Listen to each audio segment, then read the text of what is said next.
This One News Update is brought to you by ANZ, proud sponsor of the New Zealand Olympic team.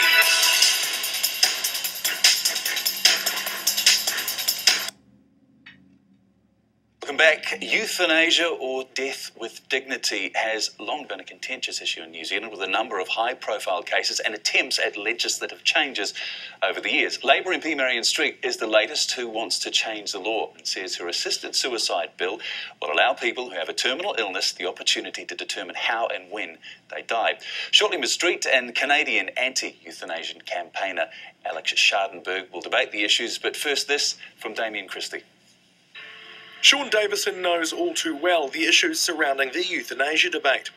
In 2006, his terminally ill mother, Pat, a doctor, stopped eating to end her own life. But 5 weeks later, she was still alive. Eventually, she got to the point where she was no longer able to end her life by any other means. She couldn't move her arms or her legs, and basically she was decomposing in her own bed. Pat Davison asked her son Sean if he would help by crushing the morphine tablets she'd been stockpiling. When she first asked me, my instinct was no, I can't help her to die. Keep in mind that when I came to New Zealand to be with her, it was to make her last few months as pleasurable as possible. Instinctively, I was keeping her alive. And I told Mum that I couldn't do it. Eventually, after much agonising, much walking in the hills around Dunedin, I realised I had no choice, because it was what my mother wanted. Davison agreed to help his mother end her life and maintains it was the right thing to do. I don't regret what I did to help my mother at all, no. I very much regret that I was in this very unusual situation, and I would never allow that to happen, and I would encourage others not to let it happen. After writing of his experience, the Cape Town-based professor was arrested on re-entering New Zealand in 2010. He was convicted last November of assisting his mother's suicide and sentenced to 6 months home detention. Now back in South Africa, he's taken up the pro-euthanasia cause, backing a campaign with clear guidelines. The person must make a decision for themselves. They must do so in a sane state of mind, and their request needs to be considered by a panel, an independent panel. In addition, in South Africa, we're saying it's only for terminally ill people.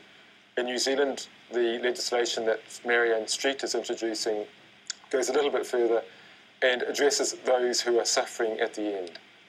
Sean Davison believes the time is right for a law change in New Zealand too. I believe the current law does not reflect the mood of the people in New Zealand. There's no doubt about that. And New Zealand has led the world before in cultural and social reforms, and I believe we can lead the world again on this issue. There seems to be huge support in the country for a law change. I hope the politicians will listen to that. So is it time for a change? Yesterday afternoon, I sat down with the international chair of the Euthanasia Prevention Coalition, Alex Schadenberg, who was in town for a conference on the issue, and Labour MP Maryan Street. First of all, Alex, having seen that piece, are you really in the position where you've got an intelligent, strong, independent woman who wants to die? Are you in a position to say you're not able to do that? So we have a situation where you're talking about euthanasia or assisted suicide, and the problem with any of these laws is what you're actually saying is it's in law we're going to allow someone to be involved or to actually cause the death of another person. So this is the whole crux of the issue. We're not actually talking about suicide where you do it yourself. We're talking about somebody else being involved. And so you have a serious situation here that, you're actually then saying, can we actually divorce the attitude of the person who's doing the act from the person who might be even requesting the act? And then you have to also consider the very fact that often the person requesting the act might be possibly going through depression or having other significant problems connected to that. And you can't separate all these issues. It's not that simple. It's not a simple issue at all. And when you look at other jurisdictions where this has been occurring, there are significant signs of abuse that are going on. And that's with the other things that are happening. So you say to yourself, how do we protect everybody in such a situation? And the answer is you really can't. In the case of Sean Davis and his mum, Pat, read the book and she made it clear from a long way out that that's what she wanted. Yes. Shouldn't she be allowed to make that decision when she's clear and lucid and have that happen? Okay, but there's a difference here. If she were wanting to commit suicide, that's one question. Then we're not having society or others involved in the act. But when we're talking about euthanasia or assisted suicide, you're saying others can be involved in the act. I have serious problems when we say in law that person A can be involved with taking the life of person B. You cannot control that in such a way that you'll always be able to say that was done without coercion, effect of the other, or situations where somebody else might have lost their life without request or consent. You cannot separate these issues in such a way and say it's that simple, we'll be able to do this. We don't live in a perfect world. Maryan, what's your response to what Alex is saying? This is a profoundly complicated issue, and I've deliberately called my bill end-of-life choice, particularly shown to us in Pat Davison's situation. For people who have been vibrant, self-determining individuals throughout their life, not to be able to be self-determining in their death seems to be lacking in compassion, particularly when they are, as the situation in my bill would require, terminally ill or suffering from an irrecoverable condition, and their quality of life has got to a stage where they can no longer bear it.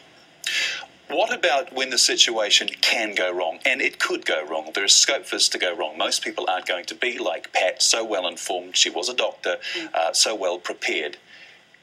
There is a possibility of this going horribly wrong. Well, there needs to be protection built into any legislation in this area. And what's the protection in your legislation going to be? The protection has to be that, first of all, there have to be two medical practitioners who quite separately attest to the mental competence of the person. They have to be of sound mind. They have to either have a terminal illness or an irrecoverable condition, but be of sound mind, or have put down in writing an end-of-life directive that says, should this situation occur and I become mentally incompetent, then I would like these things to happen. Now, protections need to be built in to stop people being coerced into that situation. I absolutely agree with that point. And medical practitioners should not be coerced into it either. They have to be free to follow their ethics and their worldview and their morality. And neither should any family member be coerced into assisting. There should be no coercion. And so it's got to be of the person's request, and there has to be protection also from criminal liability. Alex, what is your issue with this? If you've got somebody who's of clear mind, and before it gets to the point where they're no longer of clear mind, be it with morphine, any sort of pain relief, and they say, this is how I want to end, I want it done this way, I want it done properly, what's your issue with that? So I got involved with this issue because I have a child with a disability. So that's the first thing. And I've been involved with the disability community. Very clearly, the disability community in Canada is very opposed to this for the very reason that they already feel that their lives are not treated with equality within the context of our social life within Canada. And they say, well, once you impose euthanasia into that, are we going to be treated fairly, equally? Will our lives be taken without our consent? But secondly, when you look at the research, so there's recent research that came out of Belgium. In May of 2010, there was a study published on the Flanders region of Belgium showing, and they have these safeguards. They say there must be 2 doctors approving. They also say it must be by request to consent. And they looked at that region, and they found that there was 32% of the euthanasia deaths that were done without request or consent. Now that's in a highly educated population, not some who had these laws in place. So what I'm saying is, you know, you get these things going off the other direction. Can you be sure it won't happen in New Zealand? Then I want to put to you, what about the other 70-odd% who perhaps did want that, were in immense pain, and because the laws are what they are, they aren't able to? See, now you're throwing that out. You're not saying, okay, that's an issue Let's that go we down the agree palliative care road. Let's go down the palliative care pain. road. If somebody is to the point of palliative, they've said before that this is what they want, they're to the point of being so full of morphine, so full of painkillers that all they're doing is breathing. Who's that for? The living or the nearly dead? That's not effective palliative care anyway. Effective palliative care doesn't have you in such a situation where everybody reaches that. Everybody who's got an irrevocable disease is going to reach that point at some point. If they then want to die with some dignity, shouldn't it be up to them to decide that? Well, wait a second, but it's not about suicide. You're giving me a suicide argument. If it's I'm not about giving my you a right to suicide decide, argument. I'm not giving that's you a about me suicide killing argument. myself. But if you're going to get involved in it, if it's Many my people, right to cause your death. With the case with Pat, she simply wasn't able. She couldn't speak. Her tongue was so swollen. She couldn't she couldn't stand. That's she right. couldn't do anything. So if this is what she wanted, she couldn't do it by herself. What about the people like Pat? If the law says it's my right to be involved in causing your death, and there'll be rules involved, yes, you cannot then take away the fact of my attitude might be. See, so now you're imposing. You have a whole attitude of the doctor or the person involved in it. There's no safeguards. But you're already that will imposing ever your protect you attitude. from that. You're already imposing your attitude by saying your standpoint, and to a different degree, Maryan's standpoint imposes another point of view already. It's all about how do you protect everybody in society. You see, I'm in Canada, and in Canada we don't have capital punishment. Why do we not have capital punishment? Because we found there were several people who were on death row who were innocent. And so they had to say, we can't go this way anymore, we can't consider this. It's the same here. How can you justify if there's going to be some deaths without request or consent? So you said, what about the 70%? Well, what about the 32%? What about those people who died without request or consent? And how many of those died in a situation where the doctor made the decision? Maryan, what about the coercion side of it? You've got an older person who perhaps is feeling a burden, is sick, but may have 6-8 months to live and thinks, I don't want to be a burden, I'm going to take the road of this bill that you're hoping to introduce. How do you safeguard against people like that? For me, it is about compassion and it's about dignity, and it's about these people being able to choose their moment of exit. And this is not anything to do with disability. It's nothing to do with capital punishment. It has nothing to do with those other arguments with respect, well, Alex. Actually, it's everything to do with how you protect all vulnerable people. Well, that's what it has to deal with. You have different ways of protecting vulnerable people. What we're talking about is self-determining people being able to choose the moment of their death and the method of their death. Now, in some illnesses, terminal illnesses, for example, neurological deteriorating illnesses, people become unable to lift a cup to their mouth and unable to apply a lethal dose of anything. And so asking somebody to assist is perhaps the most unthinkable thing that a relative could contemplate.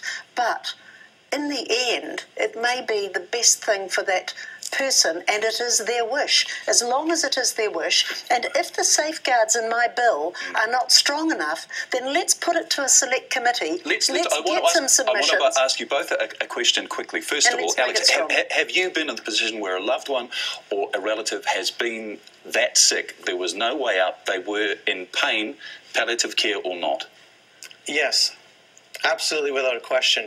But you see, and at no point did you think, no, I would never like consider killing somebody. No, that's not the way to go.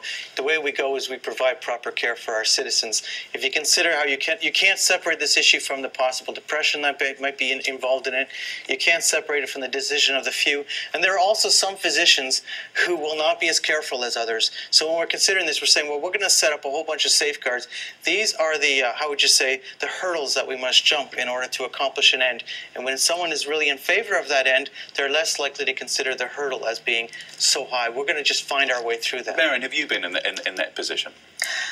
Certainly, my family, yes. Both my mother and my sister have died of terminal illnesses. But I have to say that neither of them would have availed themselves of this legislation had it been in place. My mother fought to the very end. And it was neither of them would have taken up the choice. So I'm not driven by my own stories, but I am informed by them. Just finally, let's talk the politics. What stages is that? What next with your bill? I got one more legal check to do with it. I think I've got it in the shape that I want it now. I've consulted with people about it.